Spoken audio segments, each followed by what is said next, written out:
paz do Senhor Jesus, vamos para mais um dia do nosso devocional.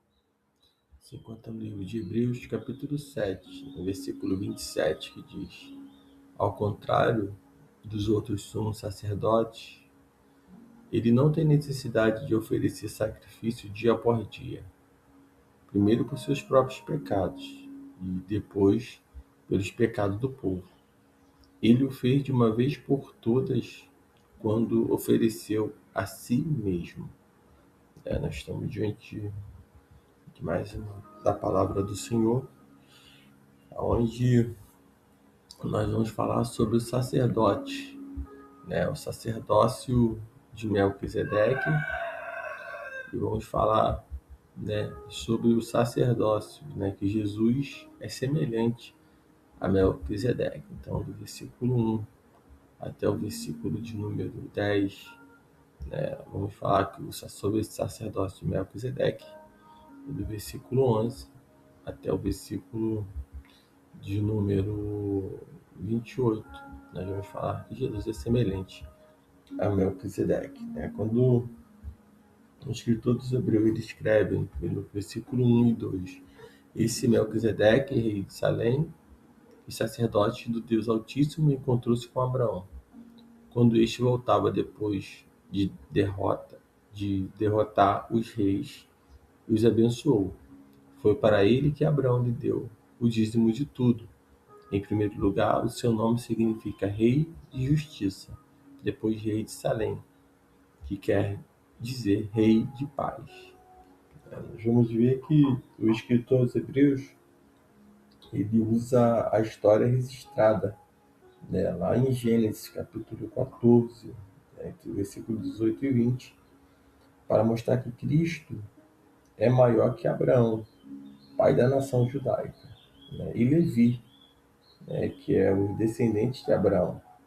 Portanto, o sacerdócio judaico, ele formado pelos descendentes de Levi, era inferior ao sacerdócio de Melquisedeque, que era um tipo de sacerdócio de Cristo.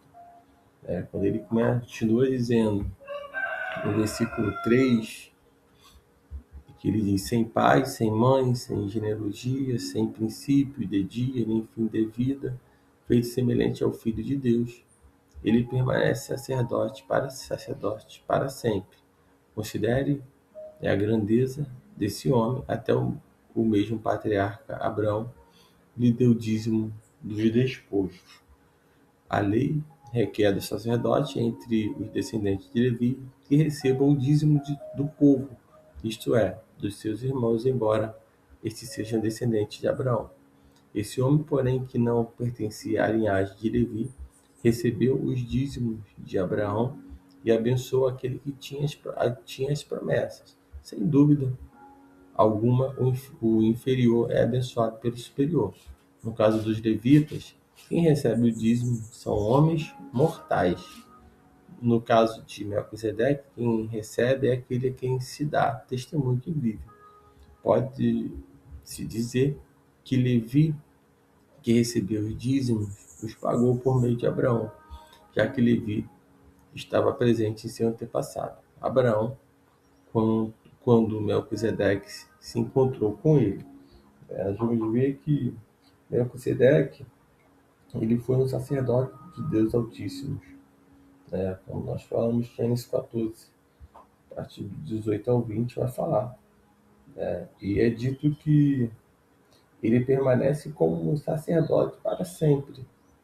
Salmo de número 110, no verso 4, a palavra diz: o Senhor jurou e não se arrependerá. Tu és o sacerdote para sempre, segundo a ordem de Melquisedeque. Por ser o sacerdócio, não tem nenhum registro, de início e nem fim. Ele foi um sacerdote de Deus em Salém. Salém era Jerusalém, entendeu? Muito tempo antes do início da nação de Israel e do sacerdócio regular.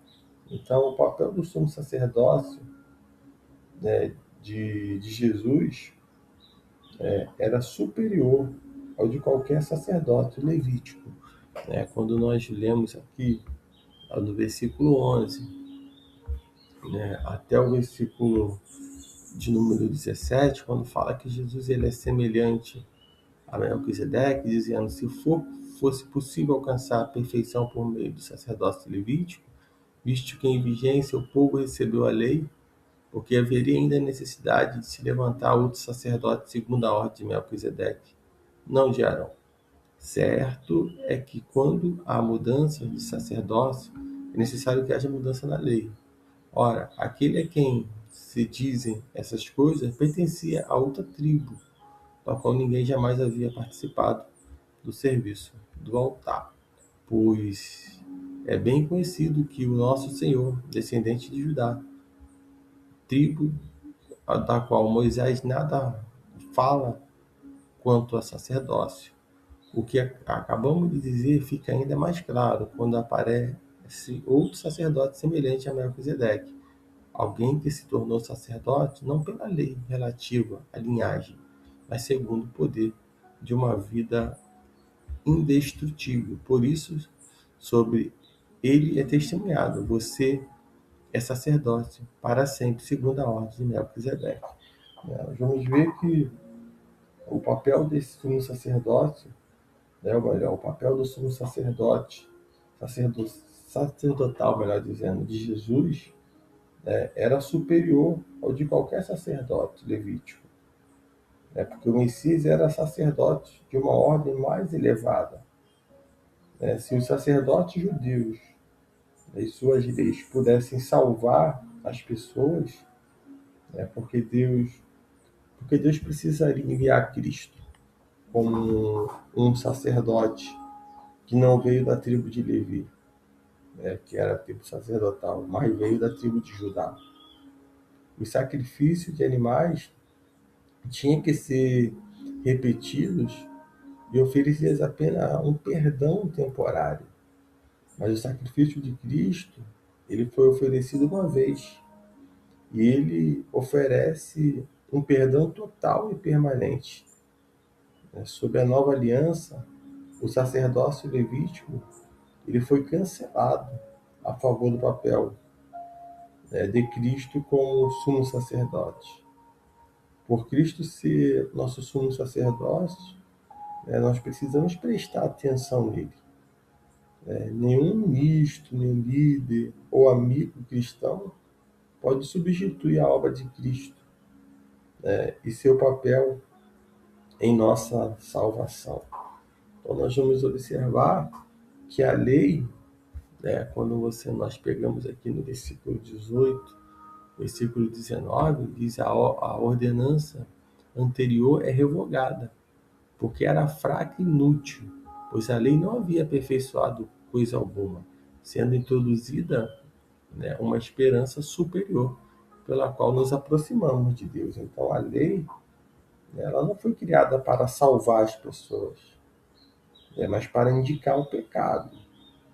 Romanos capítulo 3, no versículo de número 20, diz: portanto, ninguém será declarado justo diante dele pelas obras da lei, pois por meio da lei nos tornamos conscientes do pecado. Então a lei, ela vai nos esclarecer e nos deixar consciente do pecado.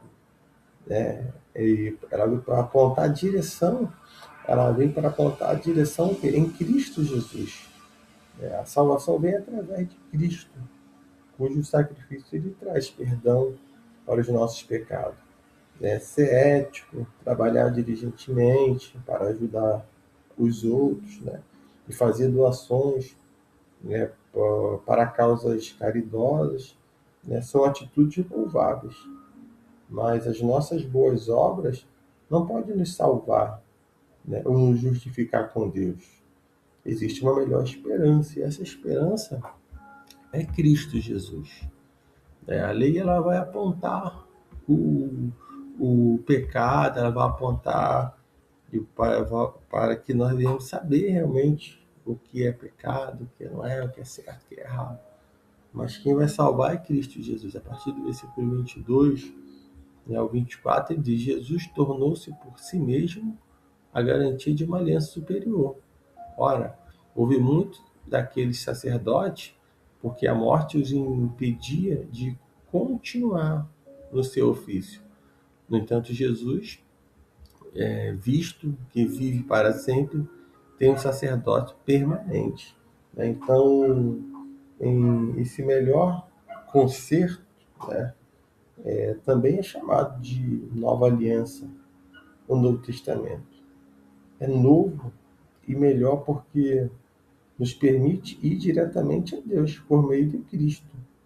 Não precisamos mais confiar, né, em animais sacrificados e sacerdotes mediadores para obter, né, o perdão de Deus.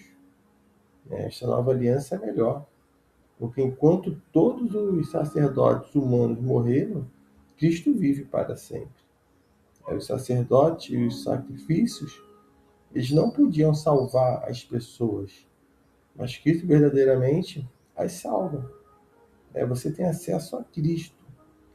Ele está disponível a você. Mas será que você tem ido a Ele, apresentando as suas necessidades?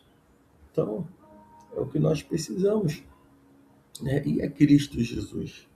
Nós temos acesso direto ao Pai. Ele 2,25, portanto, ele é capaz de salvar definitivamente aqueles que por meio dele se aproximam de Deus, pois vive sempre para interceder por eles, né? Então ninguém pode acrescentar nada ao que Jesus fez para nos salvar. Nossos pecados do passado, do presente e do futuro, né, aqueles pelos quais ainda pediremos perdão, são perdoados. E Jesus está com o Pai, como um sinal de que nossos pecados são perdoados. Se você for um cristão, lembre-se de que Cristo pagou o preço pelos seus pecados, uma vez por todas. Então, vamos lembrar isso, que Cristo levou sobre si as nossas dores. Ele perdoa os nossos pecados. Então, com o nosso sumo sacerdote, né, como ele é o nosso sumo sacerdote, Cristo, ele é nosso advogado, e mediador entre nós e Deus. Ele cuida dos nossos interesses, né, intercede por nós junto a Deus.